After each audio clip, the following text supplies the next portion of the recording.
السلام علیکم ورحمۃ اللہ وبرکاتہ۔ الحمد للہ رب العالمین الرحمن الرحیم مالک یوم الدین والصلاة والسلام علی من بعثہ اللہ رحمۃ للعالمین اللہم صلی وسلم وبارک علی عبدک ورسولک محمد وعلی آلہ واصحابہ اجمعین وعلی من تبعہم بإحسان الی یوم الدین اما بعد۔ اللہم انفعنا بما علمتنا وعلمنا ما ينفعنا علما اللہم انا نعوذ بک من علم لا ينفع قلب لا یخشع اللہم زینا بزینۃ الایمان وجعلنا ہداۃ مہتدین۔ اللہ کا شکر ہے کہ سورہ نور کی تفسیر کا یہ 8واں حلقہ ہم آپ کے سامنے پیش کرنے جا رہے ہیں۔ اللہ سے دعا ہے اللہ تعالی ہم سب کو پڑھنے سے زیادہ سننے سے زیادہ اللہ تعالی ہم سب کو عمل کی توفیق عطا فرمائے، آمین۔ معزز طلبہ اور طالبات، سامعین و سامعات، آج کے اس درس میں ہم آپ کے سامنے آیت نمبر 21 اور 22 کی ہم شرح کریں گے۔ گزشتہ درس میں فحاشی اور بے حیائی کیسے پھیلتی ہے، اس کے اسباب کیا ہیں، اس پر ہمیں قابو پانے کے لیے کیا کرنا چاہیے، یہ بات سر تفصیل سے آئی۔ یہاں اللہ تعالیٰ فرماتا ہے یا ایھا الذین آمنوا، اے ایمان والو، لا تتبعوا خطوات الشیطان، کہا کہ شیطان کے قدم بقدم نہ چلو۔ یا ایھا الذین آمنوا جہاں کہیں آتا ہے نا تو اس وقت حضرت ابن مسعود رضی اللہ عنہ کا یہ قول ہمیں یاد رکھنا چاہیے۔ وہ کہتے ہیں جب بھی تم یا ایھا الذین آمنوا پڑھو تو فرعھا سمعک، تو اپنے کان کو وہاں لگا دو۔ میں تو اپنے طلبہ سے بولتا، کبھی بھی محمدیہ میں پڑھایا، دارالسلام میں پڑھایا، بولتا یا ایھا الذین جب پڑھتے نا آپ، وہ انگلی رکھ کر سمجھو کہ اللہ مجھ سے کچھ کہنا چاہتا ہے۔ یہ اللہ سے سرگوشی، اللہ تعالیٰ سے بات کرنے کا ایک بہترین طریقہ ہے قرآن مجید۔ تو کہا یا ایھا الذین آمنوا، اللہ تعالیٰ جب فرماتا ہے تو ہمیں یہ دیکھنا چاہیے کہ اللہ تعالیٰ یا تو ہمیں بھلائی کا حکم دے گا یا تو برائی سے روکے گا۔ لہذا جب بھی ہم یا ایھا الذین آمنوا پڑھتے ہیں تو اس پہ طرف توجہ دینا چاہیے۔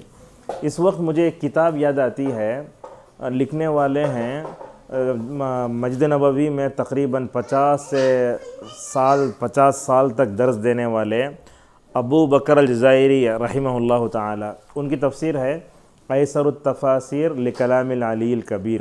یہ معمولی انداز کی ہے لوگوں کو سمجھانے کے لیے، ہر آیت سے فوائد لکھے گا، عربی میں ہے یہ۔ انہی کی کتاب ہے نداء الرحمن لأہل الایمان، اللہ تعالیٰ رحمان اہل ایمان کو آواز کیسے دیتا ہے۔ اس کتاب میں ماشاءاللہ انہوں نے جتنے یا ایھا الذین آمنوا قرآن میں ماشاءاللہ پورے جمع کر دیے۔ اب ایک بات یاد آتی ہے، بول دیتا ہوں آپ کو، قرآن میں سب سے پہلے یا ایھا الذین آمنوا نہیں ہے، یا ایھا الناس، اس سے معلوم ہوتا ہے کہ قرآن سب کے لیے ہے۔ تو اللہ تعالیٰ اہل ایمان کو کیا کرتا ہے، ندا دیتا ہے، کہا کہ تم شیطان کے قدم بقدم نہ چلو۔ یہ شیطان کو اللہ نے کیوں پیدا کیا، اس کی کئی حکمتیں علماء نے بیان کی ہیں۔ ایک حکمت یہ ہے کہ اللہ تعالیٰ نے آزمائش کے طور پر دنیا میں اس کو رکھا ہے۔ شیطان دشمن ہے، اس کو دشمن سمجھنا چاہیے۔ فرمایا سورہ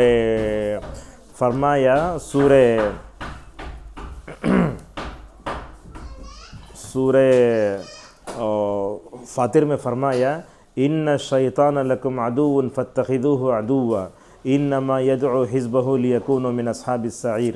سورہ کہف میں فرماتا ہے اے لوگو جا کے تمہیں میرا دشمن کو دوست بناتے نہ بولتا ہے۔ لہٰذا دیکھو ہمارا دشمن، ہمارے دوست کا جو دشمن ہوتا ہے وہ ہمارے لیے بھی دشمن ہی ہے، لہٰذا ہم اسے اپنا دوست نہ بنائیں۔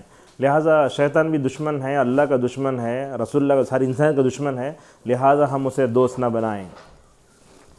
وہ آتا ہے تو کیسے آتا ہے، قرآن کریم کی کئی آیتوں میں بتایا گیا۔ تو آج کے درس میں ہم آپ کو سامنے بتائیں گے شیطان کے حملے کیسے ہوتے ہیں۔ شیطان کے حملے کیسے ہوتے ہیں تو وہ تو بولتا ہے تیرے عزت کی قسم میں تیرے بندوں کو گمراہ کروں گا، ثم لآتینہم من بین ایدیہم ومن خلفہم، کبھی دائیں سے آؤں گا، کبھی سامنے سے آؤں گا، کبھی بائیں سے آؤں گا، لیکن یہ نہیں کہا کہ اوپر سے آؤں گا۔ اللہ اکبر، یہاں بہت بڑا نقطہ ہے۔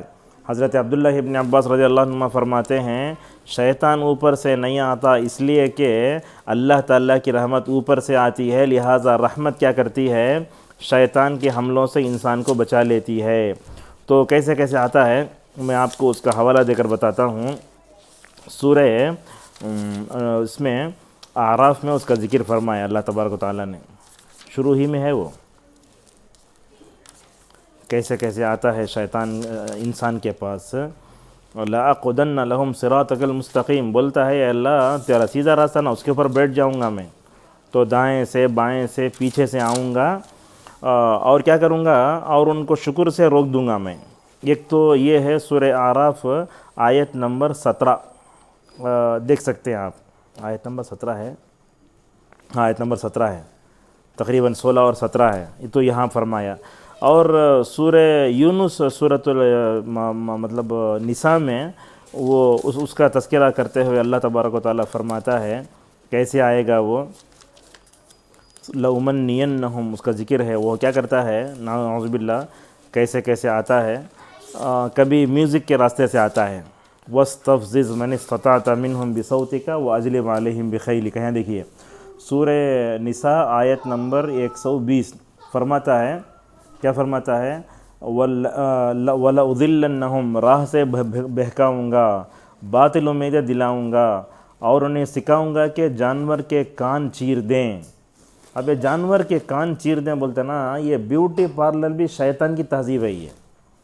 اور کیا کروں گا، دیکھو ان سے کہوں گا کہ اللہ کے بنائی ہوئی صورت کو بگاڑ دیں. تو ہماری خواتین جو دلہن ہوتی ہیں ان کو بیوٹی پارلر کے جو چہرہ بنایا جاتا نا وہ بھی شیطانی تہذیب ہے وہ. دیکھو اور سنو، اللہ کو چھوڑ کر شیطان کو اپنا رفیق بنائے گا، وہ سری گمراہی میں کیا کرے گا، جا گرے گا. اور وہ زبانی وعدے کرتا ہے، سبز وقت دکھاتا ہے، اور یاد رکھو شیطان کے جو وعدے ہیں وہ سراسر فریب کاریاں ہیں. تو شیطان اس طریقے سے آتا ہے، کیا کرتا ہے، انسان کو شہوت میں ڈالتا، شبہات میں ڈالتا، اور پتہ نہیں کیسے کیسے انداز سے نعوذ باللہ کر انسان کو کیا کرتا ہے، وہ حربے استعمال کرتا ہے. جیسے میں نے اس سے پہلے درس میں کہا، پیدائش سے لے کر موت تک انسان کے پیچھے لگا ہے وہ. اب سوال یہ ہے کہ اس کی گمراہی اس طرح خطرناک انداز سے ہوتی ہے تو اس کی کیا کیا شکلیں ہوتی ہیں وہ بھی آپ کو بتاتا ہوں. باطل کو مزین کرتا ہے، افمن زین لہ سوء عملی فرآہ حسنا، اور کیا کرتا ہے، غلو میں مبتلا کر دیتا ہے. جیسے آج کل ہم دیکھتے ہیں، ابھی ربیع الاول کا مہینہ گزرا، امت کے بدعتی لوگ یا رسول اللہ کا برتھ ڈے مبارک، کیک سب کاٹے، یہ سب کی شیطانی تہذیب ہے یہ. اور کیا کرتا ہے، جھوٹی امید دلاتا ہے. کیا کرتا ہے، کوئی کام کریں تو کل کرو بولتا، وہ بھی شیطان کی طرف سے آتی ہے. اور کیا کرتا ہے، گمراہ کرنے کے لیے آہستہ آہستہ گمراہ کرتا ہے. اور کیا کرتا ہے، بھلاتا ہے، وما انسانہ الا الشیطان، اور غفلت میں وہی ڈالتا ہے، ڈراتا ہے. یعدہم ویمنیہم، نفس پرا کے بیٹھ جاتا ہے. اور شراب، جوا اور فال نکالنا، جادوگری، انسان کی کمزوری، عورت، دنیا سے محبت، گیت سنگیت موسیقی، شریر کی پابندی میں سستی، یہ نفس کو کیا کرتا ہے، نفس امارہ بناتا ہے، نعوذ باللہ من ذالک. تو یہ اس کے گمراہ کرنے کے راستے ہیں. آئیے اسلامی جو معاشرہ ہے اس میں یہ ہم ساری چیزیں دیکھتے ہیں کیسے کیسے بہکاتا ہے، تو ہمیں اس سے بچنے کے لیے مکمل طور پر کوشش بھی کرنا چاہیے. کوشش کیسے کرنا، آج کل ہمیں شیطان سے بچنا بولے تو غلط لوگوں سے جا کے پوچھتے ہیں. تو شیطان سے بچنا کیسے، اللہ نے ہمیں سکھایا. شیطان سے بچنا کیسے، رسول اللہ نے ہمیں بتایا. لہذا کچھ باتیں انشاءاللہ اس درس میں بتاتے ہیں آپ کے سامنے. شیطان سے بچنے کے لیے ایک اچھی کتاب دیکھیے میرے سامنے ہے، پڑوسی ملک کے ہیں، انسان اور شیطان، حافظ مبشر حسین حفظہ اللہ. اور اسی کے علاوہ عمران ایوب لاہوری کی کتاب ہے شیطان سے بچاؤ کی کتاب. یہ دونوں کتابوں کا آپ مطالعہ کر سکتے ہیں. ماشاءاللہ بڑے اچھے انداز انہوں نے ذکر کیا ہے. اگر آپ عربی میں پڑھنا چاہتے ہیں تو ایک PhD کا رسالہ ہی ہے، عداوت الشیطان للانسان وعلاجها فی ضوء القرآن. ماشاءاللہ کتاب کا نام کتنا بہترین ہے. شیطان دشمنی کیسے کرتا ہے اور قرآنی آیتوں میں اس سے بچنے کا علاج کیا ہے. تو آئیے میں علاج آپ کو سب سے پہلے بتاتا ہوں. سب سے پہلی چیز یہ ہے، شیطان سے بچنے کے لیے ہمیں کیا کرنا، اپنے عقیدہ توحید کو مستحکم کرنا. اب دیکھو، ابراہیم کو بہکانے گیا مگر مضبوط عقیدے اور اللہ اکبر بول کے کنکری مار کر اس سے مقابلہ کرے. لہذا اللہ فرماتا ہے لیس لہ سلطان علی الذین آمنوا. دیکھو ایمان کی طہارت جس کے اندر ہوتی ہے، شیطان کو اس کا حملہ اس کے اوپر نہیں ہوتا. آج کیا ہے پبلک کا حال، دیکھتے ہیں شیطان نعوذ باللہ نوح علیہ السلام کی قوم کو فوٹو میں غلو میں لے جا کے شرک میں کفر میں ڈھکیلا. آج یہی چیز جو ہے امت مسلمہ کو بھی شرک جو ہے شرک کے گڑھے میں ڈھکیل رہی ہے. آج جتنا شرک ہے وہ شیطان کی طرف سے ہے, جتنا کفر ہے وہ شیطان کی طرف سے ہے, اور بدعت و خرافات نعوذ باللہ اسی سے آتے ہیں. اور بلکہ بعض علماء کہتے ہیں کہ شیطان کو گناہ سے بڑھ کر بدعت سے خوشی ہوتی ہے. کیوں؟ اس لیے کہ بندہ کبھی گناہ کر کے توبہ کر لیتا, مگر بدعت کی جو ہے بدعتی کو توبہ کی جو ہے توفیق نہیں ہوتی. کیا ہوتا ہے, اس کے اور بدعت کے درمیان میں ایک پردہ حل ہو جاتا ہے, وہ توبہ کر نہیں پاتا. تو حضرت عمر کو آپ نے سنا ہوگا جب وہ راستے سے چلتے تو شیطان دیکھ کر ان کو اپنا راستہ بدل لیتا تھا. کیا سبب تھا؟ علامہ ابن حجر رحمہ اللہ فرماتے ہیں بات اصل یہ ہے کہ حضرت عمر ابن خطاب رضی اللہ عنہ کا جو عقیدہ تھا نا, وہ توحید کا عقیدہ, جو اس میں پختگی تھی, اور اس میں الحمدللہ جو مطلب زور تھا نا, وہ عقیدے کی پختگی سے شیطان ڈرتا تھا. آپ نے فرمایا خطاب کے بیٹے, تم جس راستے سے چلتے ہو شیطان تم کو دیکھ کر اپنا راستہ بدل لیتا ہے. حضرت عمر رضی اللہ عنہ کے عقیدہ توحید کو دیکھنا چاہتے ہو تو یہ جذبات کو دیکھو.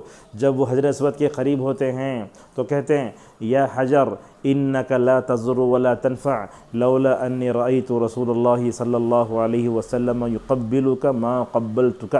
بولتے ہیں پتھر دیکھو, جس پتھروں کے سامنے جھکے تھے ایمان لانے سے پہلے, مگر ایمان کیسے پہاڑوں کی طرح تھا, پیوس ہو چکا تھا. عمر کی عظمت دیکھو, عمر کا ایمان دیکھو. بولے گئے پتھر تو نفع بھی دیتا نہیں, نقصان بھی دیتا نہیں.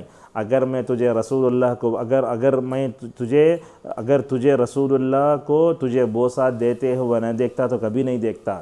مختار احمد ندوی رحمہ اللہ اس واقعے کو بیان کر کے کہتے ہیں دیکھو وہ پتھر کے پاس جانے کے بعد حضرت عمر کو اپنی جاہلیت یاد آئی.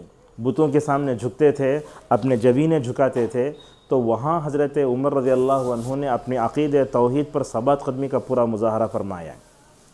علامہ ابن تیمیہ رحمۃ اللہ علیہ فرماتے ہیں دنیا میں طواف ہوگا تو کعبۃ اللہ کا, اگر چوما جائے گا تو صرف کس کو, حجر اسود کو, ورنہ تو مقام ابراہیم کو اور رکن یمانی کو بھی جو ہے بوسہ دینے کی ضرورت. آج کل کیا ہے, لوگ کیا کرتے ہیں, قبروں کی جو چوکٹ ہے اس کو بوسہ دیتے ہیں. یہ تو شیطان نہیں تو کیا ہے. میں تو سمجھتا ہوں جہاں جہاں درگاہیں بنی ہوں شیطان ہے, جتنے لوگ ہیں وہاں پورے شیطان ہیں, لہذا شیطان وہاں خوش ہو جاتا ہے. تو کیا ہے, سب سے پہلے میں نے آپ کے سامنے بتایا کہ آدمی کو اپنا عقیدہ توحید پختہ کرنا چاہیے. تو عقیدہ توحید جتنا پختہ ہوگا الحمدللہ شیطان سے ہم مقابلہ کر سکتے ہیں. انبیاء کو دیکھو, انبیاء علیہ السلام کو شیطان قریب نہیں جاتا تھا. رسول اللہ صلی اللہ علیہ وسلم بھی ہمیشہ شیطان سے پناہ مانگتے تھے. لہٰذا جب بندہ کفر میں, شرک میں, بدعت و خرافات سے پڑ جاتا ہے تو کیا ہوتا ہے, وہ شیطان کا حملہ آسانی سے ہو جاتا ہے. دوسری چیز, اسے دوست نہیں بنانا. اگر آپ اسے دوست بنا تو کیا ہوتا, انہیں اب خود کو دوست بنا لیتا, تو لہٰذا اس سے ہمیشہ دور رہنا چاہیے. تیسری چیز ہے توکل. اللہ نے فرمایا انہ لیس لہ سلطان علی الذین آمنوا وعلی ربہم یتوکلون. جو اللہ پہ بھروسہ کرتے ہیں کبھی وہ شیطان کے حملے کا جو ہے کیا نہیں ہوتے, شکار نہیں ہوتے. لہذا توکل بہت بڑی چیز ہے. سعید ابن جبیر رحمہ اللہ فرماتے ہیں یہ پورے ایمان کا خلاصہ توکل میں ہے. جب بندہ توکل کرتا ہے تو ماشاءاللہ شیطان کے حملوں سے بچ جاتا ہے. آپ دیکھیں سورہ ابراہیم میں ہر نبی نے توکل کیا, اللہ پہ بھروسہ کیا. وما لنا الا نتوکل علی اللہ وقد ہدانا سبلنا ولنصبرن علی ما آذیتمونا وعلی اللہ فلیتوکل المؤمنون. متوکل اس طرح کی آیت آئی ہے. تو اللہ تعالیٰ پر ایمان سب سے پہلے مضبوط ہونا. دوسری چیز اللہ پہ توکل. تیسری چیز ہے شیطان کی طرف لے جانے والے جتنے راستے ہیں تمام راستے اپنے آپ کو بچانا. لہٰذا ایمان کی تعریف میں علماء بتاتے ہیں رحمان کی اطاعت کرنے سے کیا ایمان بڑھتا ہے, اور اس کی نافرمانی کرنے سے اللہ تعالیٰ ناراض ہوتا ہے, شیطان خوش ہو جاتا ہے. لہذا ہمیں احتیاط کرنا چاہیے شیطان کی طرف خوش ہونے والے جس طرح تمام راستے اپنے آپ کو بچانا. جیسا کیسا رسول اکرم صلی اللہ علیہ وسلم نے فرمایا صبح سویرے جب سورج طلوع ہوتا ہے نماز مت پڑھو. کیوں؟ اس لیے کہ وہ شیطان کے 2 سینگوں درمیان طلوع ہوتا ہے. آپ نے فرمایا, بخاری کی حدیث میں ہے یہ. اسی طریقے سے صبح سویرے لوگ کیا کرتے ہیں, سورج کی پوجا کرتے ہیں. حضرت انس رضی اللہ عنہ کے بارے میں آتا ہے جب وہ چاند کو دیکھتے نا, ماشاءاللہ توحید کیسی ہے, غور سے سنیں آپ. یہ جب چاند کو دیکھتے تو ہٹ کر دعا پڑھتے. کیوں؟ کہیں اس کی عبادت کرنے کی طرح نہ ہو جائے. اللہ اکبر. تو اس طریقے سے ہمیں شیطان کی طرف لے جانے والے یا اس کو خوش کرنے کے جتنے راستے ان تمام سے بچنا چاہیے۔ مثلا ازدواجی زندگی میں شوہر بیوی کو لڑا کے شیطان کے چیلے بہت خوش ہوتے ہیں، لہذا جب بھی لڑائی ہوتی دونوں ایک دوسرے کا الگ ہو جانا، اگر سامنے رہے تو نعوذ باللہ کیا ہوتا ہے، شیطان خوش ہو جاتا ہے۔ شیطان سے بچاؤ کے لیے پناہ مانگنا یہ تو بہت ضروری ہے، بلکہ اللہ تعالیٰ تو سورہ مومنون میں اللہ سے فرماتا ہے، اللہ کے نبی شیطان حاضر ہونے سے ہی پناہ مانگی آپ، وَقُلْ رَبِّ أَعُوذُ بِكَ مِنْ هَمَزَاتِ الشَّيَاطِينِ وَأَعُوذُ بِكَ رَبِّ أَن يَحْضُرُونَ، اے اللہ شیطانوں کی حاضری سے پناہ مانگتا ہوں میں، ان کے وسوسوں سے، ان کے حربوں سے اور ان کے حملوں سے، ان کے جو ہے گمراہ کرنے کے جتنے راستے ہیں اللہ اس راہ سے پناہ مانگتا ہوں میں۔ یہی بات تو تھی، ابراہیم علیہ السلام بھی اپنے بچوں پر دعا پڑھ کے پھونکتے تھے، جیسا کہ اس سے پہلے دعا کی گئی، اعیذکما بکلمات اللہ التامہ ومن کل عین لامہ، ان کے شیطان حامہ وہ دعا آئی ہے، لہذا معلوم ہوتا ہے ہمیں بھی جو ہے کیا کرنا، دعاؤں کا اہتمام کرنا چاہیے، اللہ تعالیٰ سے پناہ مانگنے۔ اس لیے دیکھیں گے آپ صبح شام کی دعاؤں میں کتنے مرتبہ ہم جو ہے پناہ مانگتے ہیں۔ اب مثال کے طور پر ہر نماز کے بعد کیا کرتے ہیں، سورہ فلق اور سورہ ناس پڑھتے ایک مرتبہ، اور جو ہر نماز کے بعد اخلاص بھی ہے اس میں، اور یہ بھی عبادت ہے، اللہ تعالیٰ سے پناہ مانگ، اللہ کی پناہ میں آنا عبادت ہے۔ تو دیکھتے صبح شام کے اذکار میں تین مرتبہ اس کو پڑھتے، اور اس طریقے سے اس میں پناہ بہت جگہ مانگتے ہم۔ اس کی علامت میں بتا سکتا ہوں میں کہاں اعوذ باللہ پڑھتے ہم۔ قرآن کے شروع میں پڑھتے فَإِذَا قَرَأْتَ الْقُرْآنَ فَاسْتَعِذْ بِاللَّهِ مِنَ الشَّيْطَانِ الرَّجِيمِ، بندہ سورہ نحل کی آیت ہے یہ، بندہ تلاوت قرآن کرے تو کیا کرے، وہ شیطان سے پناہ مانگے۔ اسی طریقے سے ہمیں مسجد میں داخل ہوتے وقت بھی شیطان سے پناہ مانگنے کی تاکید کی گئی ہے، تاکہ بندہ جب وہاں جائے تو اللہ کا بندہ بن کر رہے۔ اسی طریقے سے جب بندہ اپنی بیوی سے ضرورت پوری تب بھی کہا گیا اللہم جنبنا الشیطان وجنب الشیطان ما رزقتنا کہا گیا ہے۔ تو اعوذ باللہ کئی جگہ ہیں، اس کو استعاذہ تعوذ کہتے ہیں، ان کے مقامات کو آپ دیکھ سکتے ہیں۔ اسی طریقے سے شیطان سے اپنے آپ کو بچانے کے لیے ذکر الہ یہ بہت ضروری ہے۔ اللہ فرماتا ہے وَمَن يَعْشُ عَن ذِكْرِ الرَّحْمَنِ نُقَيِّضْ لَهُ شَيْطَانًا فَهُوَ لَهُ قَرِينٌ۔ سورہ زخرف کی آیت ہے، جو شیطان جو رحمان کے ذکر سے اعراض کرتا ہے، شیطان کو اللہ اسے مسلط کر دیتا ہے۔ میں آپ کو ایک تجربہ بتاتا ہوں، رقیہ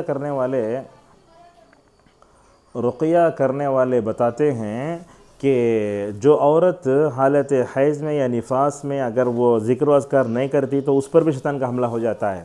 جب ایسی لڑکیوں کو، عورتوں کو لایا گیا، پڑھا گیا، تو ان لوگوں نے کہا کہ میں اللہ کے حکم سے اس پر مسلط ہوا ہوں، اس لیے کہ یہ بندی ذکر نہیں کرتی، لہٰذا ہمیں اللہ کا ذکر کرنا چاہیے۔ جو بندہ اللہ کا ذکر نہیں کرتا اس پر شیطان کا حملہ ہو جاتا ہے۔ اور خصوصاً آج کل ہم دیکھتے ہیں صبح شام کی دعائیں ہیں، اذکار پابندی کرتے ہی نہیں لوگ۔ اور اس طریقے سے کسی نے لکھا ہوا شیطان سے اپنے آپ کو بچانے کے لیے اللہ تعالیٰ کے ذکر میں آیت الکرسی بھی بڑی اہم ہے، بلکہ ایسا ہے کہ شیطان خود ابو ہریرہ سے بولا تم آیت الکرسی پڑھو بچ جاؤ گے، تو اللہ کے نبی صلی اللہ علیہ وسلم کے پاس وہ بیت المال سے چوری کا پورے واقعہ اللہ کے بیان کیا گیا، تو اس وقت کہا اللہ کے رسول صلی اللہ علیہ وسلم نے صدقہ کا وہو کذوب، وہ سچ بولا لیکن ہمیشہ جھوٹ بولتا ہو، لہذا آیت الکرسی کی تلاوت ہونا چاہیے۔ اور جس گھر میں سورہ بقرہ پڑھی جاتی ہے تو شیطان بھی اس سے بھاگ جاتا ہے۔ اب ہمارے گھروں میں نیا گھر ہو تو پڑھتے ہیں، باقاعدہ نہیں پڑھتے، بلکہ بعض علماء کہتے ہیں کہ جس پر جادو ہوتا ہے وہ تہجد کے وقت میں کیا پڑھے، سورہ بقرہ پڑھے۔ اب سورہ بقرہ پڑھے تو کیا ہوتا ہے، شیطان بھاگ جاتا، صحیح ہے، لیکن پڑھنے والے کے اندر وہ نیکی کی طاقت ہونا چاہیے۔ کیسے پڑھنا؟ صالح فضل حفظہ اللہ کا فتویٰ یہ ہے کہ اگر گھر میں اگر آپ وہ ریکارڈنگ رکھ دیے تو وہ اثر نہیں آتا بولتے، خود پڑھنا بولتے، یہ بعض علماء کی آراء ہے۔ لیکن یہ عالم دین ہے سعودیہ کے، ان کا نام ہے سعد بن ترک الخصلان حفظہ اللہ تعالی، میرے استاد ہیں ریاض میں، تو وہ کہتے ہیں ریکارڈنگ رکھے تو بھی چلتا، لہذا سورہ بقرہ زیادہ پڑھتے رہنا چاہیے۔ اگر پڑھتے ہیں تو الحمدللہ شیطان کے بچلوں ہم بچا سکتے ہیں۔ اور اسی طریقے سے ذکر الہی میں جو بات آتی ہے وہ ہمارے بچوں کو یہ پڑھ کے پھونکنا، ہم لوگ سوتے وقت بھی اذکار کی پابندی نہیں کرتے، اس کی طرف توجہ دیں۔ اور اسی طریقے سے شیطان سے بچنے کے لیے اس کے گمراہ کرنے کے جتنے راستے ہیں نا، ان تمام راستوں کو ہمیں جاننا، آج کا کام کل کر ڈالو، لمبی راتیں سو جاؤ، کوئی حرج نہیں، ایسے دیکھو۔ اور اسی طریقے سے مسلمانوں کی جماعت سے وابستگی، آپ نے فرمایا شیطان کیا کرتا ہے، انسان کو آ کر اتحاد سے روکتا ہے، اکیلا کر دیتا ہے۔ آج کل ہم دیکھتے ہیں نوجوان بھی وہ سوشل میڈیا پتہ نہیں کون کون آ جاتے ہیں، ان کو دیکھ کر سن لیتے ہیں، بولتے انڈیا میں رہنا جائز نہیں ہے، اور اسی طریقے سے ہم دیکھتے ہیں کہ ہجرت کرنا واجب ہے، ایسی باتیں بتاتے ہیں، حالانکہ ایسی بات نہیں ہے۔ ہجرت کب واجب ہوتی ہے؟ جب آپ کو کسی جگہ اسلام پر عمل کرنا مشکل ہو۔ آج کہاں ہے الحمدللہ ہندوستانی ماحول میں ہم جتنا آزادی سے آتے ہیں، میں سمجھتا ہوں سیکولر ملک میں کہیں الحمدللہ جو ہے آزادی نہیں ہے۔ تو پڑھ کے پھونکنا کیسا ہے پوچھ رہے ہیں، پڑھ کے پھونک سکتے، کیا بھی حرج نہیں انشاءاللہ، لیکن اس کے بارے میں ایک بات یاد رکھیں، نماز کے بعد کے جو اذکار پڑھتے ہیں اس کو ایسا کر کے نہیں کرنا، سوتے وقت کر سکتے آپ، جیسا کہ حضرت عائشہ رضی اللہ عنہ فرماتی ہیں اللہ کے نبی بیمار ہو گئے تو بولتے ہیں عائشہ ذرا پڑھ کر پھونکو تو مجھے اس لیے کہ کر نہیں سکتا۔ تو عائشہ کیا کرتی ہیں، رسول اللہ کے صلی اللہ علیہ وسلم کے ہاتھ لے کر اللہ کے نبی جسم پر پھیرا کرتی تھیں۔ اچھا پڑھ کر پھونکنا کیسے ہے؟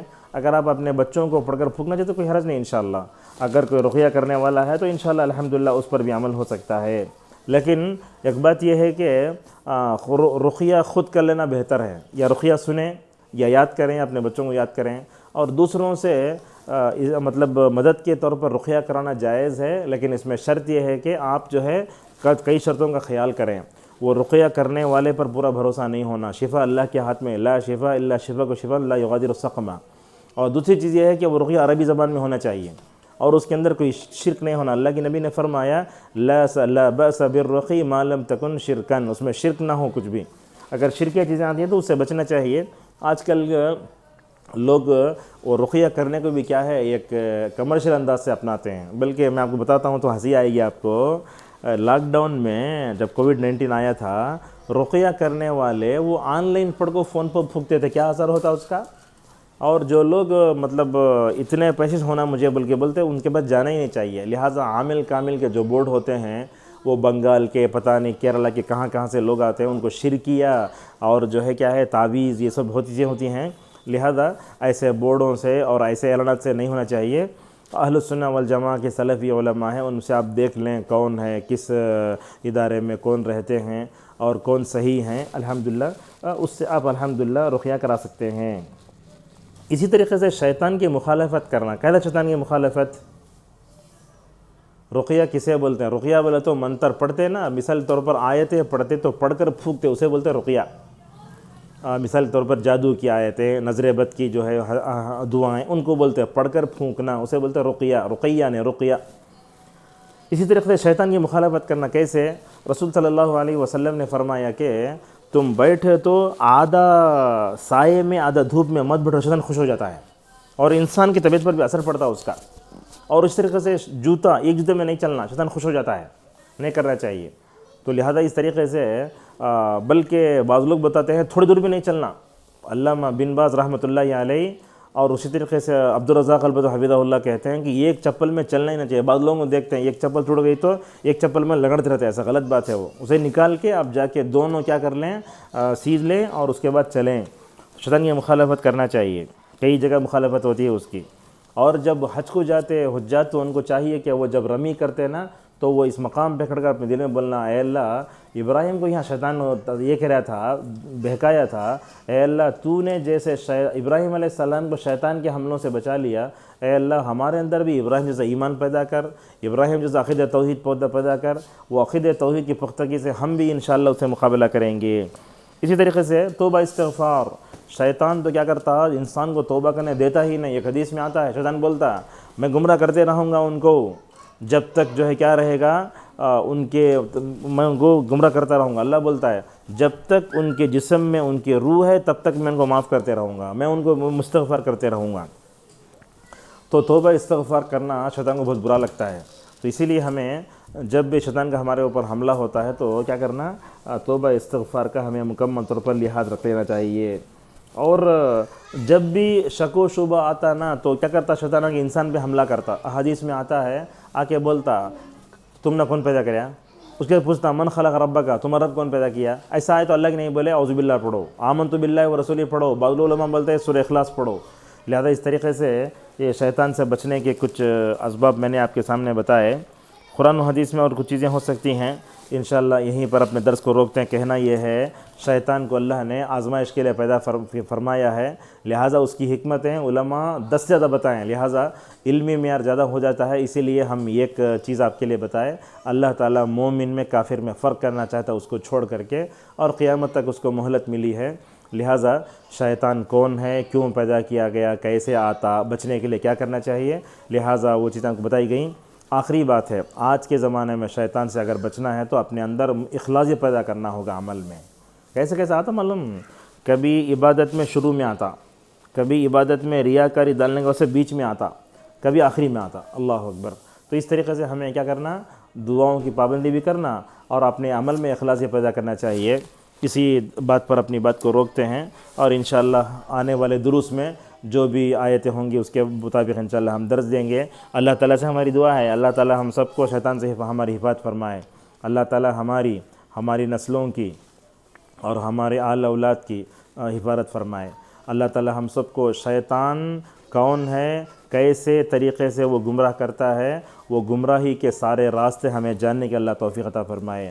اللہ اور اس کے رسول صلی اللہ علیہ وسلم نے شیطان سے بچنے کے لیے جتنے راستے بتائے ان تمام راستوں کو اپنانے کے اللہ ہم سب کو توفیق عطا فرمائے۔ اللہ تعالیٰ ہم سب کو تیرا الرحمن کا بندہ بن توفیق عطا فرمائے اور شیطان کو خوش کرنے اور اس کی طرف لے جانے والے جتنے راستے ہیں اللہ تمام راستے ہماری حفاظت فرمائے، آمین۔